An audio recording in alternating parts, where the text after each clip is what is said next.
So, Nikki, I want you to thank your husband for remembering my name. I appreciate that. You don't know how good that makes me feel. And just a note to my staff, are they here?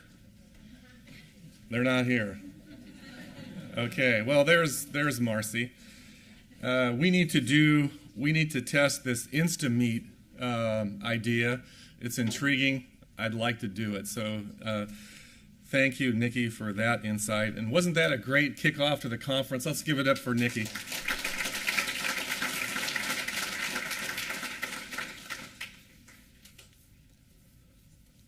So our next panel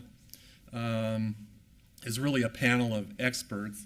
And we have a couple of chairs up here. That's good. Okay, I didn't see them come up. On social media tools and the millions that use those social media tools every day. And let me introduce to you now our moderator, who most of you probably know. Our moderator is Roseanne Faust. Roseanne is the president and CEO of Samsita, which I'm happy to say is one of our Connect 14 sponsors. So could we just give her a thank you from Samsita? Thank you. Samsita was founded in 1953 to promote business issues that enhance and sustain the economic prosperity of San Mateo County and the Greater Bay region. And Roseanne is also the vice mayor of my town, Redwood City. She holds a master's degree in public administration, a bachelor's degree in international studies and economics, and has completed executive management training at UCLA and Stanford. She serves on boards and commissions too numerous to name and was honored by the San Francisco Business Times as one of the most influential women in business in the Bay Area. Roseanne lives in Redwood City with her husband Jim and 2 daughters. So let's give a really warm Facebook welcome to Roseanne Faust. Thank you, Roseanne. So I'm going to bring up our 2 panelists, and then we'll join over there at the stools. 2 of us or 3 of us, we may end up standing simply because those stools are rather high, and we are height challenged, let's put it that way. So we have Lori Kretschmar and Chriselle Laren. So ladies, why don't you come on up?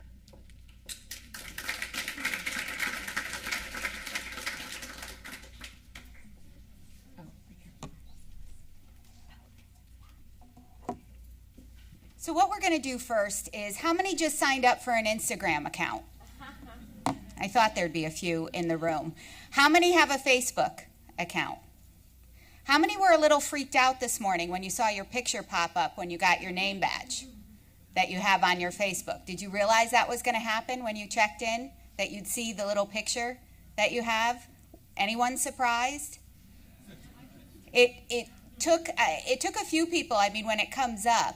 How many have a LinkedIn account? Okay. How many use Twitter? How many have already tweeted out? How many have posted something on Instagram? How many have done something else this morning when the rest of us have been listening to our fabulous first speaker? Just checking. So what we're going to do is we're going to pose a few questions, and then we're going to open it up to the audience. And what I ask for you to do when you have a question, please wait till somebody hands you a mic, since we are live streaming this, so it'll help for those folks that are watching it. So Chriselle and Lori, tell us how your professional experience landed you on today's stage. Chriselle? Sure. Well, lucky for me, I happened to stumble upon a Craigslist post to work at the County of San Mateo Elections Office during the 2008 presidential election, and happened to be for Warren and some of his staff now. And just one day, they came up to our communications team and said, can you guys check out that Twitter thing? There might be something behind it. We really should check it out. And I had the privilege of being able to discover how Twitter and Facebook and YouTube and blogs could better help the elections and the assessor recorder clerk's office better connect with the community. So I was very fortunate to be in a position where I got to learn just on the job, and then was able to get to where I am today, where I'm helping brands and companies really figure out ways for them to connect with their audiences. Hi there, I'm Lori Kretschmar, and on Twitter, LK Here, Here. I started out in journalism, and I think I took a typewriter to college. Raise your hand if you took a typewriter to college.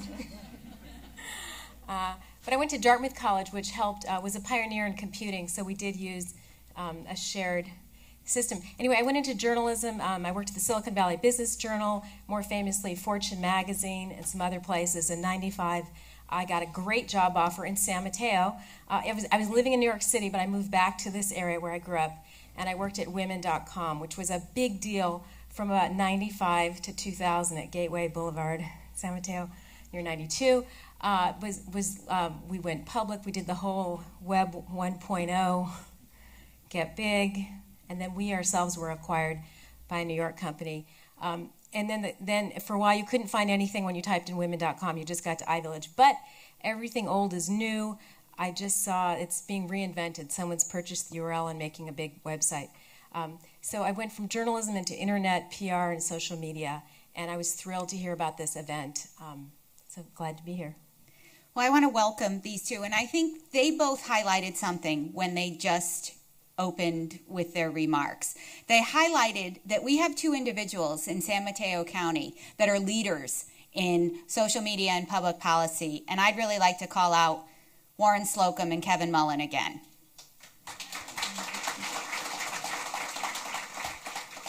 So what we are wondering is, how do we collectively make sure we're connecting with the right audiences in our various nonprofit, governmental, education, and business environments? How do we make sure that we're doing that? You know, one of the things that kept coming up in the previous talks this morning were that there's communities online. You know, with Instagram, with Facebook, you have various communities that are developing based off of interests. And I think one of the things that is actually makes it easier for everybody in this room is that everything that you're doing is to connect with a community that's offline, that you really just need to understand how to speak with them online. So once you're able to figure out, and really understand where everybody in your city or community or county are, you're able to go onto those platforms and just continue the dialogue with them in a fashion that you can connect with more people at one time. So I think if you remember that everybody that you're trying to speak to is already wanting to hear from you, and they're already wanting to hear how their community is becoming better or how their city is being improved, then you can just take, again, that conversation from offline to online and just continue that dialogue. And I would just add, you really want to look for the kind of people who are huge ambassadors. We now know a big golden doodle ambassador in the front row, Warren Slocum. And I'm sure there's pockets of interest here. I'm sure there's a lot of sustainability experts in the room. In fact, will you raise your hand if you're a sustainability person? Great.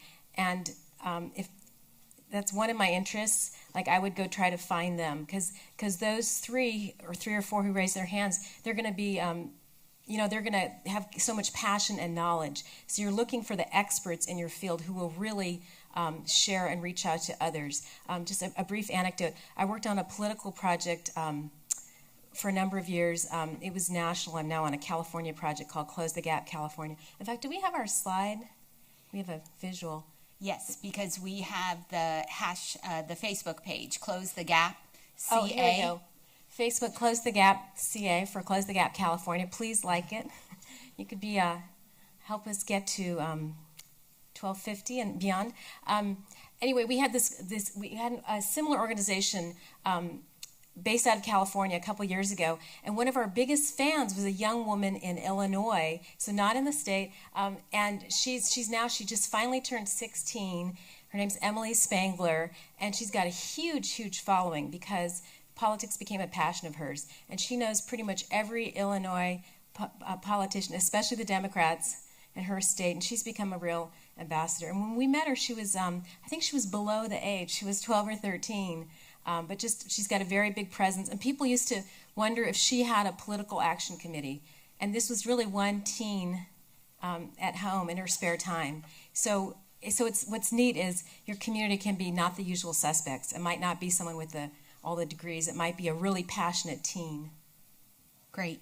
How many of you went on the Connect 14 website prior to arriving today? Okay. because on that website has all the links to people's bios. It has information that you can pick up off of their various websites, the information that we have posted here. How many of you looked at the attendance list and started either following or requested a LinkedIn or a friend on Facebook? How many of you did that with any of the attendees? How many are opening up their sheets right now to do that? Or actually just wait till after the panel and then do that? That would probably be the best way. But Chriselle and Lori, can you tell us what you think the biggest difference is between a social strategy for government or nonprofits and one for the for-profit sector? What have you seen in your various work? I'd answer with one word. I think the biggest difference between brands and everyone else, the big brands, is money. But no matter your size, you can be looking for your community. So I think it helps if you have, multi-million-dollar budgets if you're one of the big brands. But we just have to be scrappier if we're not the big brand.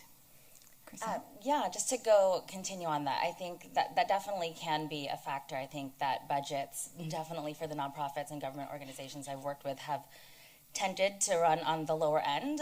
That said, I have also worked with brands who also don't have very much money to do this because they have to focus their money on product or their services. So I think in addition to budget, oftentimes what I find is that it's really about their communication strategy. And I think again, like I mentioned before, one of the benefits to nonprofit and government is that you're connecting with an audience that already wants to hear what you have to say.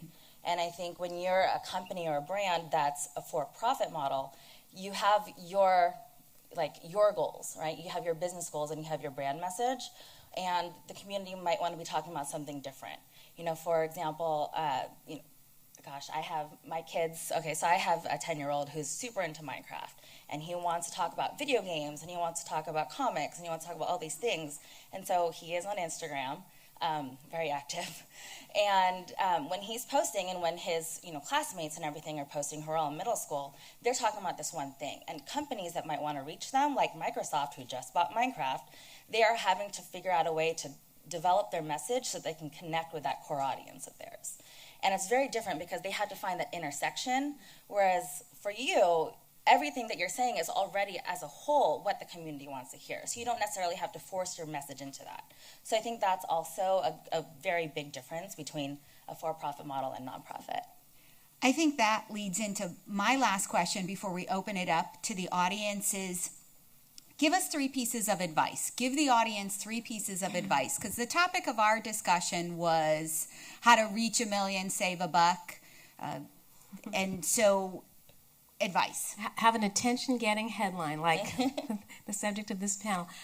One piece of advice is if you have a positive event or activity coming up, like Close the Gap California had an incredible free webinar coming up, promote the heck out of it. I see far too many organizations, some in this room, who might do like one tweet or one Facebook post. No. You have to keep promoting. You want to promote it before the event. You can promote it during the event. You can say after, like this event, there will be the video link to all of our panels. You could be telling your colleagues in the community some great panel. So do a lot more. Also, if Joe or Jane or Maria Citizen says something like, I look forward to the chili breakfast or whatever event, do not hesitate to promote and give visibility to people who like what you're doing. I mean, why wouldn't you? Some organizations, and I give this tip because some organizations have kind of an old school thought, like we're the authorities and that's just one individual. But guess what? Again, they could be your free publicity, and they will feel so good. It feels so good to be retweeted or reposted or liked by an organization that you admire. It makes you feel really good, and then you probably will go tell another 5 or 10 friends and family members. So don't skimp on shining the spotlight on people who like what you're doing. Isn't that what we're all about? So promote a lot more and look for your ambassadors. Those would be my main pieces of advice. Oh, and a third tip, because you asked for 3. Here's a good book written by a person named Sarah Granger. It's called The Digital Mystique. It's brand new. She's a friend of mine. And let's see, she's a Santa Clara County resident. And it's just kind of a good overall primer if you are feeling overwhelmed by all this stuff? Because it's so fast moving, isn't it? Yes. Thank you. Thank you, Lori. So definitely the ambassadors and influencers. I think it's really important to be able to use the people out there who might have the largest audience and the biggest voice and impact. I definitely agree with continuing to promote your events or activities. Actually, one of my favorite campaigns or pages on Facebook for San Mateo County is the Sustainable SMC. I don't know. And we have Adrienne Etherton, who is the Executive Director of Sustainable. So I have a lot of your bags because you guys do all these giveaways, and you know, not even really giveaways where it's like a contest, but you know, promoting the message of, you know, carry your reusable bags and have your reusable water bottle and things like that. So I actually have a number of reusable bags because I'm always interacting with that Facebook page, because I know that if I interact with them, they'll send me one. So I think it's definitely making sure that you're continuing to promote, you know, your messaging, and continuing to find that way of engaging your audience. And I think just lastly is, and it's kind of along the same vein, is just making sure that you're always engaging. You know, there are some pages that I've found that, you know, you might post once a month, you know, or maybe once every other week, where it's really important that you're continuing to communicate so you have a constant message and constant interaction with your audience. Very good tip. So let's open it up to the audience, because I think what both Lori and Chriselle said is, how many folks look through their Facebook page, whether it's personal or business, look through the news feed, and instead of liking things that grab your attention, you kind of skip over it? How many do that? Or do you like everything that you actually like? Think about it. I mean, because some of us, I think we're going so quickly, but the point is that we're all in this together. We're all partners.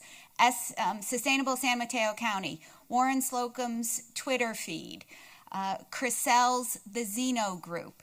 Like them. See, you're going to get a nugget out of everything. So what I think the message is that we are in this together. San Mateo County, Santa Clara County, the Bay Area. I mean, we need to promote each other. It's one thing that SAMCETA tries to work with our regional economic development groups and the chambers. But let's have some questions from the audience for our panel. So I have a gentleman in the back, but just please wait till the mic comes. And could you identify yourself, please? Sure. My name's Cameron Johnson. I'm a city councilman in San Carlos, and I also work for Netflix. Yay, Netflix. Let's just call it out. And Why San not? Carlos. Give it up for Netflix. And San Carlos. I appreciate the tips. I wanted to ask a question about tone. So I think government institutions a lot of times when they're posting or when they're just presenting themselves publicly want to be very official, sometimes very technical, very legalistic. A lot of things that you find on social media are much more informal, friendlier. So do you have thoughts about what's more effective? Should government, large organizations be talking with slang and humor, and what's appropriate, and how can they best engage people? Good question. Thank you for asking. Well, I think you want a tone that's appropriate for your organization for the 21st century. So you want to be warm and definitely authentic. Any social media person will tell you you want to be authentic. And so I think it's part of your, as you know, it's part of your community outreach marketing way you're interacting with people. So it shouldn't be separate, really. Ideally, if you are still doing press releases, those are in a nice tone, maybe a little more official. But you want a consistent voice across all your mediums. But I would definitely go for warm and friendly, especially if you're a public agency. And humor can be good when it works. I think it can be a challenge. But you definitely want to be warm and friendly. And one thing I would tell you don't do, if you work for an organization, like I've been talking about Close the Gap California, don't say I, because it's not I, it's an organization. It's really, if you're going to use a pronoun, say we, or we're doing this. But you would never, now and then you see on an account, it will say, I did this, or I'm doing that. And that just it rings so strangely. It should be, you're speaking as an organization, like you're wearing the name badge. Absolutely. And I think it goes back to, again, making sure that the offline matches the online. So if you were to, meet somebody in your city, how would you respond, or how would you communicate with them on the sidewalk? how do you communicate with that person in real life?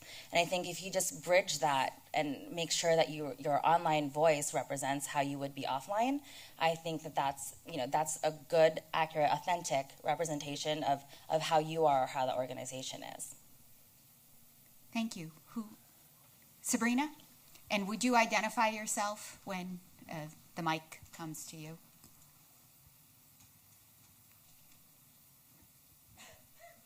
Hi, Sabrina Brennan, San Mateo County Harbor Commissioner. Thanks for putting this event together today, and I have a couple questions. With regards to government agencies, often there can be some bureaucracy, and that can pose challenges in getting content up quickly and also having that authentic, warm and friendly content. So if it's filtered through many layers of an approval process, by the time the post actually makes it online, it sometimes has lost some of its creativity. So I'm wondering if you have any tips for public agencies on ways they can delegate that task to someone and get things online quickly. Thank you. Great question. Very good question, and I think it's actually a tough one for anybody on social media as a brand or as an organization to address, because as with government and nonprofit and for-profit, there tends to be that it tends to be that people want to work by committee. And I think, of course, with government and nonprofit, it's even more difficult because there are so many legal boundaries that you have. So I think with that, it's a matter of really making sure that you have a public or a policy set into place well before you really even start your social media activities, because then that way there's a layer, a foundation, or a level set in terms of what the expectations are, and that way when somebody does take on the role of having to communicate everything online, they already understand what are the guidelines and parameters that they need to work within, and it'll be that much easier to get going. I think a lot of organizations just kind of said, oh my gosh, everybody's on Facebook, we need to go right now. And then they just went ahead and started, and not really knowing what they were going to do or how it was going to impact them as a company or as an organization. And I think if you take a step back and plan first, that immediately will result in a lot more efficiency, just because there is that, again, level set. Right, and I agree completely. You definitely want to have a plan and some policies figured out. But then you also, these mediums are so new. Instagram was invented just 4 years ago. It's mind-boggling, isn't it? So you also want to have a little bit of an experimental attitude. Try, if you've got that warm and friendly public event coming up that's not controversial, that might be the time to play with the warmer, friendlier messages. And hire some good communications people who really trust your team. Get the warm, friendly, the people who can communicate in a warm, friendly manner. They might be introverts, but look for that warm, see in your organization who does have the warm and friendly tone and try to get them on the team. And actually, sorry, if I can just continue on, because you reminded me of something. A lot of organizations have a tendency to leave the social media in the hands of interns or in the hands of whoever's probably the youngest person there, because they might be able to connect with them better.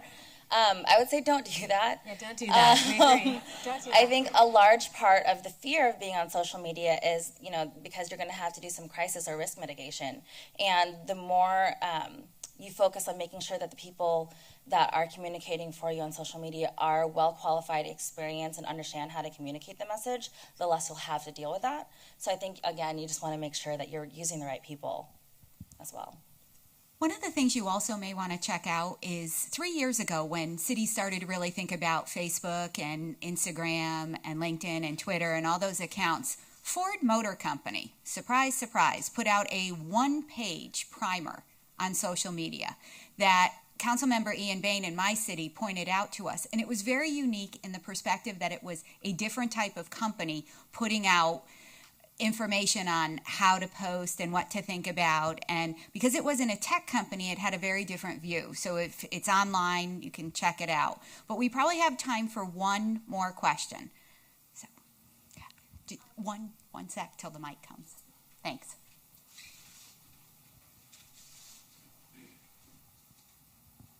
Hi, my name's Rebecca Zito with the City of San Mateo. And I guess my question is around the ambassadors. This isn't the first time I've heard ambassadors and influencers mentioned. And I'm just wondering if you can share some success stories or case studies on how to best engage those people. Well, the main thing is you want to identify them. So I was telling you earlier, we in one organization, we immediately figured out that a young person in Illinois was a huge champion of our campaign. So we got to know her. So you want to see who is liking, who's not just skimming the Facebook post, but who's actually liking it. And usually those people, you'll see their names surface. So you can look up, does anyone know this person? Do we have that person's email? And there's so much publicly available information. You can usually, do a Google search and see, here's their LinkedIn profile. So I think it's fairly easy to find out the biggest ambassadors. So you want to identify them and then cultivate them. And then suppose if I were a school district and I wanted social media feedback, I might assemble a team of parents and maybe some teens and run some messages past them. So you're looking for who is really going to champion you, who's going to tell the good stuff about your organization to 10 or 20 or 30 friends. So I think it's not that hard because they kind of stand out. Like we've heard you hear who loves something. Over lunch, you'll hear who has passions. And I think you just kind of listen for it, observe, and then really cultivate them. And then maybe you also seek out some people. Like maybe Kevin Mullen would be a great person, or Warren Slocum for your cause. See if it appeals to them. Not everyone's going to be an ambassador for everything. I'm never going to be an ambassador for cats. It's not my thing, but I am interested in regional theater. But there are so many others who love cats, so just I would say listen for your ambassadors. How about you? And cultivate them. Yeah, I think it's really different in terms of how to identify and figure out who your ambassadors and influencers are, because again, it all depends on what your message is or what it is that you're trying to convey or promote. And I think if you take a look at the different communities that you want to be able to have some impact on, then you can do that research to really understand, who locally or in your area is really speaking about these topics, or who has a really strong audience that has really active engagement, and then from there be able to determine whether or not they would be impactful for your particular cause. So I think, actually this is a long time ago, and I don't even know if the service still exists, but when I first started off doing Twitter and Facebook and everything, there was HubSpot had like a Twitter grader and a Facebook grader, and that was actually how I figured out who was local with a really big influence, and I was able to just get more involved with the local community that was on social media. So I actually met my former business partner because I was trying to figure out who is really influential in the San Carlos area on social media so I can learn more. And so there are definitely services and everything out there so that you can identify them better and identify the categories of what you want them to be influential in, so you can figure out whether or not they would work for you. Right, and one easy tip is to search the hashtag. If you search Connect SMC, you'll see who's in this room and who's not in the room, who's talking about this event. So you can see who's talking about your area of interest and then cultivate them that way. What I'd like to do is thank Lori and Chriselle, if the audience can thank our panelists. Thank you, Roseanne. So there is a lot going on today. So you now have a 9-minute and 30-second break. Go.